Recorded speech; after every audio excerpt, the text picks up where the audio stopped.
आज हम लोग क्लास 12 का यानी इंटरमीडिएट आर्ट्स का हम 50 क्वेश्चन का ऑब्जेक्टिव क्वेश्चन का सेट बनाने जा रहे हैं।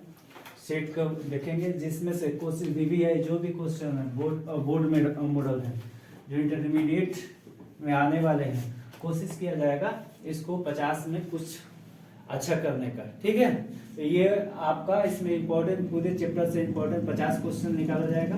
अगर एक बार में हो जाएगा ठीक है, नहीं तो फिर दूसरी बार की कोशिश किया जाएगा। तो जो इम्पोर्टेंट क्वेश्चन है ना, सबसे पहले हमने इसमें लिए हड़प्पा सभ्यता यानी इंडो वैली सिविलाइजेशन, जिससे क्वेश्चन है और इसमें हम ऑब्जेक्टिव जो सही है वही दिए हैं। ठीक है, इस तरह से किया जाएगा। तो सबसे पहला क्वेश्चन है हड़प्पा सभ्यता किस नदी के किनारे बसा है। जितने भी हड़प्पा सभ्यता के साइट्स थे, स्थल थे, वो नदी के किनारे बसा हुआ है। ये सारे के सारे नदी के किनारे हैं। उसको आप सही से रिवाइज कर लीजिएगा और सही से देख लीजिए, क्योंकि नदी के किनारे बहुत सारा पूछता है। तो जो इम्पोर्टेंट है हड़प्पा सभ्यता वो दिया हुआ किस नदी के किनारे, हड़प्पा सभ्यता किस नदी के किनारे बसा हुआ था। तो इसका सही आंसर होगा सिंधु घाटी नदी, सिंधु नदी या सिंधु घाटी सभ्यता इसीलिए कहते हैं क्योंकि सिंधु नदी किनारे बसा हुआ। हड़प्पा सभ्यता यानी मोहनजोदड़ो का उत्खनन किसने किया था? दयाराम सहनी मोहनजोदड़ो का उत्खनन किया था दयाराम सहनी ने। ठीक है, तो यानी इसका राइट आंसर होगा दयाराम सहनी। या उत्खनन लिखे, ये शब्द उत्खनन लिखे या खोज भी लिखे तो आप दयाराम सहनी लिख सकते हैं। सिंधु घाटी के वासियों को किस धातु का ज्ञात नहीं था? ये पूछा ज्ञात नहीं था, तो ये क्या रखिएगा, सिंधु घाटी सभ्यता के लोग लोहा के बारे में नहीं जानते थे, लोहा को नहीं जानते थे, लोहा क्या है। ठीक है, लोहा के कोई ज्ञात नहीं था। नेक्स्ट क्वेश्चन है लोथल किस नदी के किनारे बसा? लोथल एक साइट्स है, किस नदी के किनारे बसा हुआ है? भोगवा नदी, यानी गुजरात में है, ये इंडिया का साइट्स है। भोगवा नदी के किनारे ये लोथल बसा हुआ है। क्वेश्चन नंबर 5 है इंडिका, एक बहुत महत्वपूर्ण क्वेश्चन है, हालांकि इस चैप्टर से आपको लग रहा नहीं है लेकिन इंपॉर्टेंट क्वेश्चन है। इंडिका का लेखक कौन है? इंडिका का लेखक मेगास्थनीज है। मेगास्थनीज ने ही पटना का नाम पाटलिपुत्रा कहा था। पाटना को पाटलिपुत्रा कहा था। मेगास्थनीज का जो किताब का नाम है इंडिका। तो इसको दो तरह से पूछा जाए, मेगास्थनीज के किताब का नाम क्या है? तो इंडिका, या इंडिका किसने लिखा था? मेगास्थनीज। ठीक है, लोथल कहाँ स्थित है? तो लोथल गुजरात में बताया जाता है, जैसे गुजरात में ये लोथल साइट है उसका। नेक्स्ट क्वेश्चन है किस स्थल पर सिंधु घाटी सभ्यता का बंदरगाह है? बंदरगाहों का शहर भी, या बंदरगाह कहाँ था, ऐसे भी क्वेश्चन हो सकता है। यानी बंदरगाह कहाँ था सिंधु घाटी सभ्यता में? तो ये लोथल में बंदरगाह था। ठीक है, ये क्वेश्चन का सही आंसर होगा लोथल।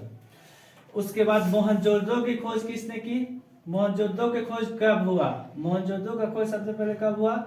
ये 1922 में। इसमें हम यहाँ पे दिखा दिए मोहनजोदड़ो की किसने की? दयाराम सहनी ने। तो इसकी खोज कब हुई? 22 में। हड़प्पा की खोज किसने किया? ये क्वेश्चन रखल दास बनर्जी, इसको RD बनर्जी भी कहा जाता है। और ये नेक्स्ट क्वेश्चन इसी से रिलेटेड है।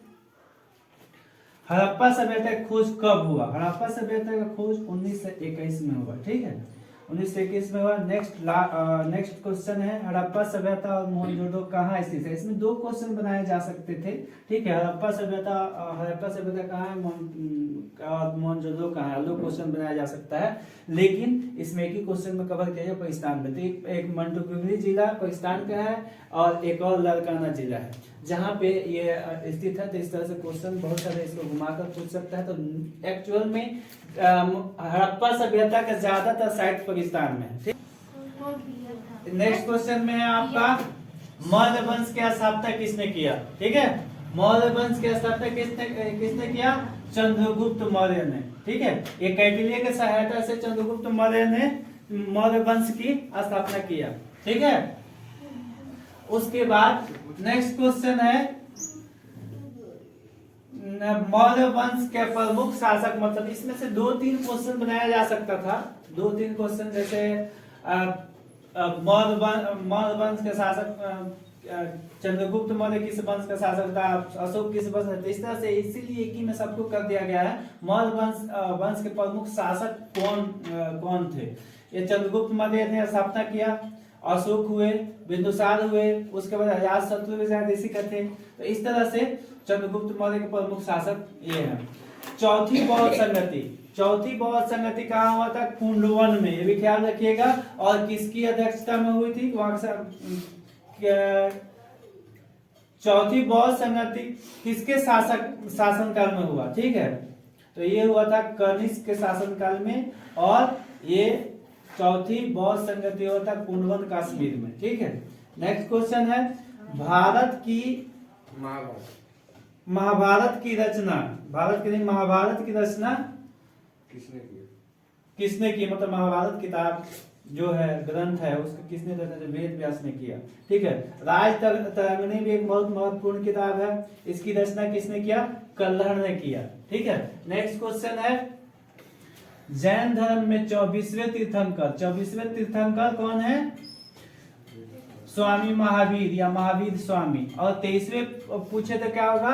पारसनाथ। अगर पूछे जिसकी स्थापना किसने किया था जैन धर्म का, तो आप बताइएगा स्वामी ऋषभदेव। ठीक है, इसकी स्थापना की स्वामी ऋषभदेव। 23वें जो थे वो केदारनाथ थे, और 24वें जो अंतिम थे वो स्वामी महावीर थे। ये तीन को चीज ज्यादा पूछता है। महावीर बोध का ज्ञान कहाँ प्राप्त हुआ था? बोध गया में। इनको ज्ञान बोधि वृक्ष के नीचे ज्ञान प्राप्त हुआ। नेक्स्ट क्वेश्चन है आपका, महात्मा बुद्ध अपना पहला उपदेश कहाँ दिए थे? सारनाथ में दिए थे। अपना पहला उपदेश कहाँ दिए? सारनाथ में दिए। ठीक है, उसके बाद से प्रथम बौद्ध संगति कहाँ हुआ? राजगृह में हुआ। ऐसे चारों बौद्ध संगतियां हैं, चारों बौद्ध संगति के बारे में बता दिया गया है, किसके अध्यक्षता में हुआ, कौन शासक था, कब हुआ। ठीक है, ये सारा चीज बताइए। Vasco D gamma, next question है वास्को डी गामा भारत का खोज कब किया? ठीक है, वास्को डी गामा भारत का खोज कब किया? 1498 ईस्वी में। भारत का खोज किया 1498 ईस्वी में। इसका मतलब ये हुआ जो भारत उसने आया था, ऐसे भी पूछा जाए भारत कब आया था, तो 1498 में। भारत को बाहर के दुनिया में के लोग नहीं जानते थे। ठीक है, भारत को बाहर के दुनिया के लोग नहीं जानते थे, इसलिए इसका भारत के खोज कहा थे। इसने आया तो बाहर यूरोपियन देशों के बारे में बताया, ये भारत एक बहुत ही महत्वपूर्ण देश है, और इस तरह से लोग जानते, इसलिए कहा था भारत की खोज वास्को डी गामा ने किया। और यहाँ आया व्यापारी के लिए मसाला करके मसाला खरीदा और बहुत सारा ले गया, वहाँ बहुत सारा 23 गुना नफा कमाया। ठीक है, तो इस तरह से बाहर के लोग आने लगे यहाँ पे इंडिया में, द्वार खोल दिया। ठीक है, तो इसको देखिए, आप में जो इसमें दिक्कत परेशानी लगे तो आप कमेंट करके बता सकते हैं इसमें जो क्या दिक्कत है। क्लियरेंस से लेकर के इसका मटेरियल से लेकर कोई भी दिक्कत हो, अच्छा लगे तो इसको लाइक कीजिए। ठीक है, शेयर कीजिए। देखिए नेक्स्ट क्वेश्चन हमको देखना है, अर्थशास्त्र का लेखक कौन है? अर्थशास्त्र, ये अर्थशास्त्र वो अर्थशास्त्र है जो अर्थशास्त्र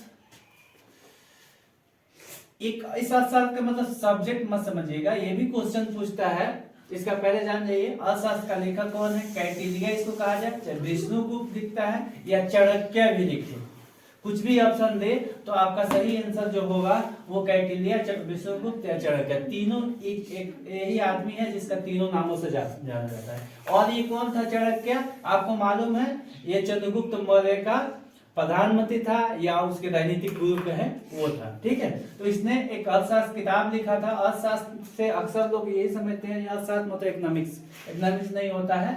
इसमें ये भी पूछता है अर्थशास्त्र में उसने क्या लिखा, तो राजनीतिक विज्ञान है, एक्चुअल में पॉलिटिकल साइंस का किताब है, इसका नाम रखा अर्थशास्त्र। ठीक है, तो अर्थशास्त्र के रचनाकार कौन है? कैटिलिया। ठीक है, तहकीके हिंद एक किताब का नाम है, तब बहुत बड़ी किताब है, इंडिया के इतिहास, मध्यकालीन भारत के इतिहास को एक जिंदा कर देता है। ये किताब ऐसा है, बहुत बड़ी सोर्स है जिससे इंडिया का इतिहास जाना जा सकता है। ठीक है, तो तहकीके हिंद नाम है। तहकीक का मतलब होता है खोजना, हिंद मतलब भारत। ठीक है, मतलब तहकीक मतलब भारत की डिस्कवरी, इसको डिस्कवरी ऑफ इंडिया इंग्लिश में कह सकते हैं। किसका यात्रा विवरण था, मतलब वो ये यात्री था और आया इंडिया में घूमने के लिए, और उसने इंडिया के बारे में जो लिखा वो यात्रा विवरण होता है। ठीक है, तो ये किसका है? तहकीके हिंद अल-बिरूनी का। ठीक है, अल-बिरूनी क्या होगा, ठीक है। किताबुल रहला, इसको किताबुल रहला कहें या किताबुल रहला कहें, ये किसने लिखा, ये भी यात्रा विदंत है, मतलब ये भी आया था इंडिया में और आकर के ये घूमने के लिए आया था और घूम कर गया। ये किताब है इब्ने बतूता। इब्ने बतूता ने बहुत, ये भी बहुत बड़ा इंपॉर्टेंट किताब है, किताबुल रहला, या रहला भी लिखता है, सिर्फ रहला भी लिखे तो आप लिख सकते हैं इब्ने बतूता, ठीक है। इब्ने बतूता ने एक किताबुल रहला लिखा था। और इसकी इसी से रिलेटेड एक क्वेश्चन ये भी है, इब्ने बतूता कहाँ का निवासी था, ठीक है। इब्ने बतूता कहाँ का निवासी था, यानी इब्ने बतूता मोरक्को का था। ये मध्य एशिया में है, मध्य एशिया का मतलब हम कहें कजाकिस्तान, उधर के था, ठीक है, आज के जमाने के मुताबिक। अब ये नेक्स्ट क्वेश्चन जो है 26 नंबर, उसमें दिया हुआ है बीजक। बीजक किसका उपदेश है। बीजक मतलब एक समझिए जो भक्ति मूवमेंट था, भक्ति आंदोलन था, उस किताब में किताब का बीजक किसका संग्रह है, तो पहले ही कबीरदास के संग्रह है। इसमें भक्ति जो चीजें हैं उसमें लिखा गया है। और एक इसको हम धार्मिक नजर से भी इसको लेते हैं, ठीक है, जो धार्मिक नजर से। बीजक में बहुत सारा कबीरदास का, बहुत से गुरु नानक के चीजें ये मिलता जुलता है, ठीक है। तो बीजक में उपदेश है कबीरदास का, ठीक है। गुरु नानक का जन्म देखिए, ये जहां भी ये आएंगे कबीरदास, वहां गुरु नानक जी आएंगे, ठीक है। तो गुरु नानक का जन्म कब हुआ, ये हुआ था तालवंडी में 1469 में हुआ था, ठीक है। हम क्वेश्चन एक बता दिया गया, वास्को डी गामा कब आया था इंडिया में, 1498। और अमेरिका मतलब यानी इंडिया में इंडिया का खोज 1498 में हुआ और 1492 में अमेरिका का खोज हुआ था। ये याद रखिएगा। उसको किया था कोलंबस ने, इसको किया था वास्को डी गामा ने। कोलंबस चला था इंडिया ढूंढने, वो ढूंढ दिया अमेरिका, और जो अमेरिका ढूंढने चला था वो इंडिया ढूंढ दिया, ठीक है। और ये कहाँ का निवासी था, ये पुर्तगाल का, ठीक है। आईनाए अकबरी, आईनाए अकबरी किसका लेखक, इसका लेखक कौन है, ये है अबू फजल।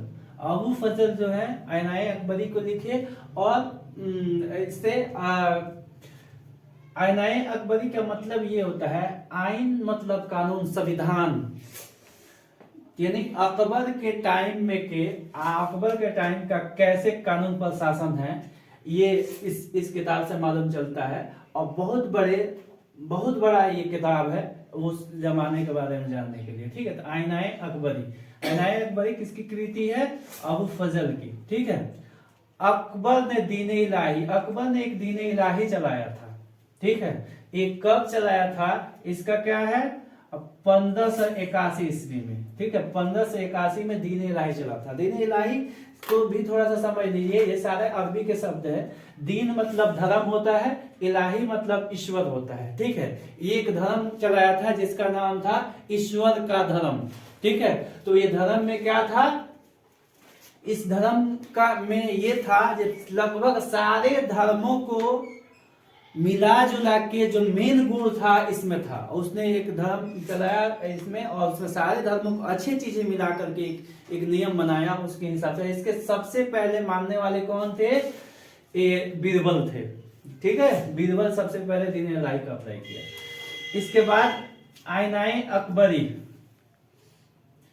आईनाए अकबरी के कितने भाग है, जो ये आईनाए अकबरी किताब था इसके कितने भाग है, ये इसका 5 भागों में बटा हुआ है। रैयतबाड़ी व्यवस्था आपको बहुत बार बताया चुका है। रैयतबाड़ी व्यवस्था कहाँ से शुरू हुआ था, ये लिखा हुआ है, तो मुंबई से, ठीक है।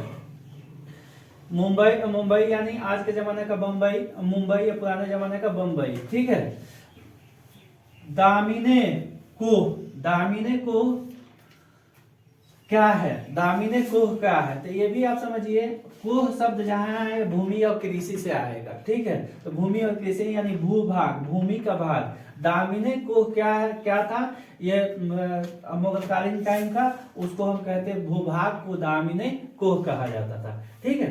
तो ये क्वेश्चन बहुत VVI इंपॉर्टेंट क्वेश्चन है, तो इसको सही से कंठस्थ कर लीजिए। ये किसी भी इम्तिहान कहीं के लिए होल टाइम किसी भी कंपटीशन के लिए ये बहुत अच्छे क्वेश्चन है, और 12th के लिए तो है ही, ठीक है।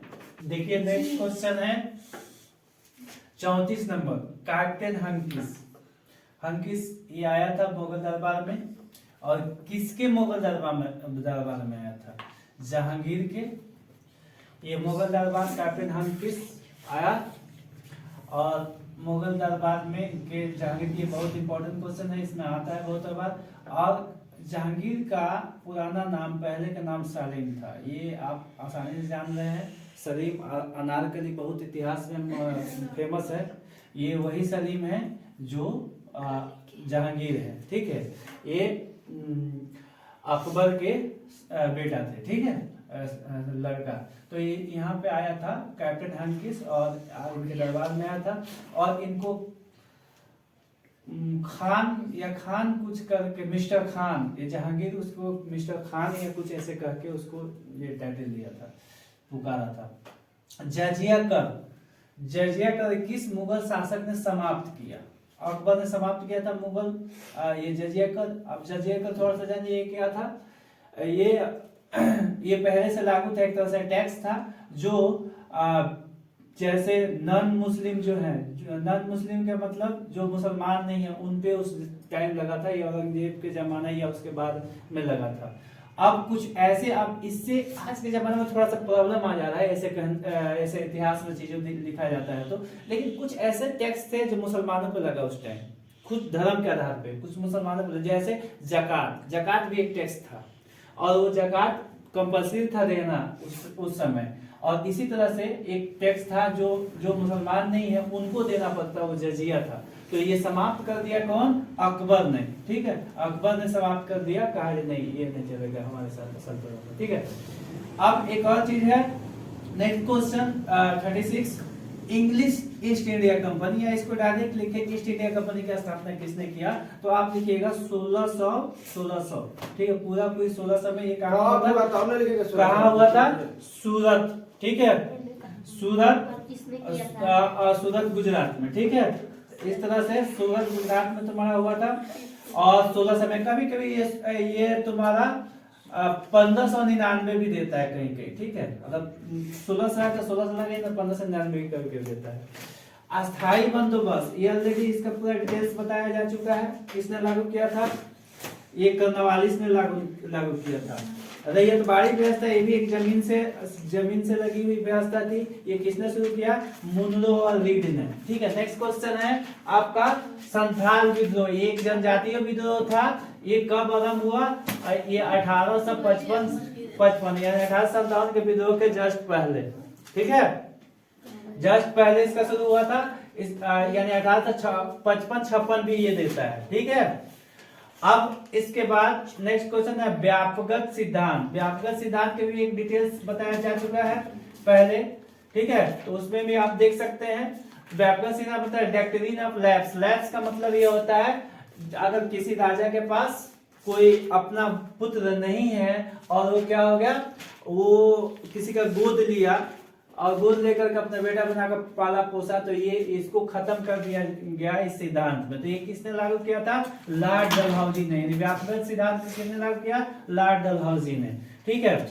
उसके बाद नेक्स्ट क्वेश्चन है भारतीय राष्ट्रीय कांग्रेस का स्थापना कब और कहां हुआ? इसमें 2-3 क्वेश्चन बनाए जा सकते थे, इसलिए एक ही क्वेश्चन में सारा आंसर का देगा, इसमें 2-3 ऑब्जेक्टिव बन सकते हैं, आप समझ सकते हैं ये कैसे कैसे कौन कौन क्वेश्चन बन सकते हैं। आप नहीं तो कमेंट करके बता सकते हैं इसमें कौन से क्वेश्चन, और 2 तरह के इसको क्वेश्चन कैसे बना सकते हैं इसी क्वेश्चन को, ठीक है। इसमें 3-4 क्वेश्चन छुपा हुआ है, यानी भारतीय राष्ट्रीय कांग्रेस की स्थापना कब और कहां हुआ, ठीक है। तो ये कब हुआ, इसका आंसर हो गया आपका 1885। कहां हुआ?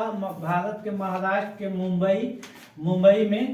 मुंबई के गोकुलदास तेजपाल संस्कृत विद्यालय में हुआ था, ठीक है।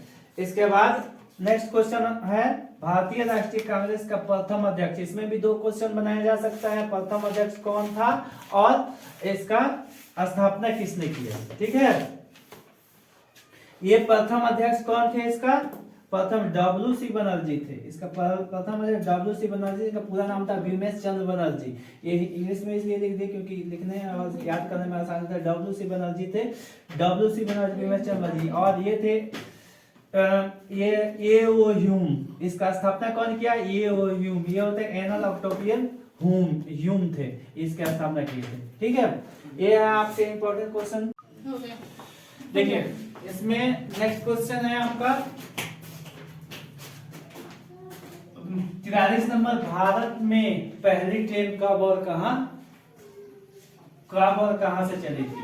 तो 1853 में मुंबई से ठाणे तक। ठीक है, पहली ट्रेन चली थी 1853 से मुंबई में ठाणे तक। नेक्स्ट क्वेश्चन 44 नंबर है, क्रिस मिशन भारत कब आया था? भारत में कब आया था? ये 1942 में जब असहयोग आंदोलन, भारत छोड़ो आंदोलन जब चला तभी आया था। ठीक है, उसे इससे 2 डेट आप याद रखिएगा। हिंद स्वराज नामक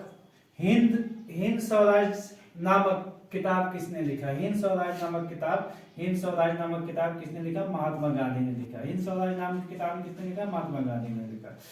शहीद आजम किसे कहा जाता है? शहीद आजम किसे कहा जाता है? तो ये सरदार भगत सिंह या भगत सिंह के कहा जाता है। ठीक है, नेक्स्ट क्वेश्चन, मुस्लिम लीग का स्थापना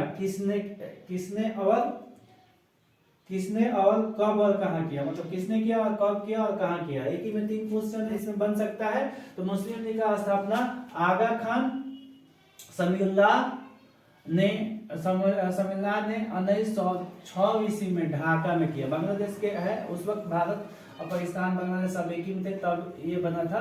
तो ये इसलिए ढाका में इसकी स्थापना किया गया था। ठीक है, स्वतंत्र भारत का प्रथम गवर्नर जनरल, ये भी इसमें ऐड किया जा सकता है। श्री राजगोपालाचारी इसका आंसर होगा। देखिए इसमें क्वेश्चन में स्वतंत्र भारत के पहला भारतीय गवर्नर जनरल, तो ये भारतीय गवर्नर जनरल थे श्री राजगोपालाचारी। ठीक है, और इसमें क्वेश्चन ऐसे भी बन सकता है, स्वतंत्र भारत का मतलब स्वतंत्र भारत का पहला गवर्नर जनरल लॉर्ड माउंटबेटन भी थे। ठीक है, लेकिन ये प्रथम भारतीय थे। ठीक है, नेक्स्ट क्वेश्चन है 49 नंबर, संविधान सभा का अध्यक्ष कौन था? संविधान सभा बनी थी, संविधान बने उसका अध्यक्ष कौन था? ये थे डॉक्टर राजेंद्र प्रसाद। ठीक है, भारत के अंतिम वायसराय कौन थे? भारत के अंतिम वायसराय मतलब विदेशी, और उसके बाद ये बने वायसराय श्री राजगोपालाचारी। मतलब अंतिम वायसराय कौन थे? Lord Mountbatten. ठीक है, लॉर्ड माउंटबेटन, यही लॉर्ड माउंटबेटन थे जो गवर्नर जनरल भी थे। ठीक है, तो ये लॉर्ड माउंटबेटन अंतिम भारत के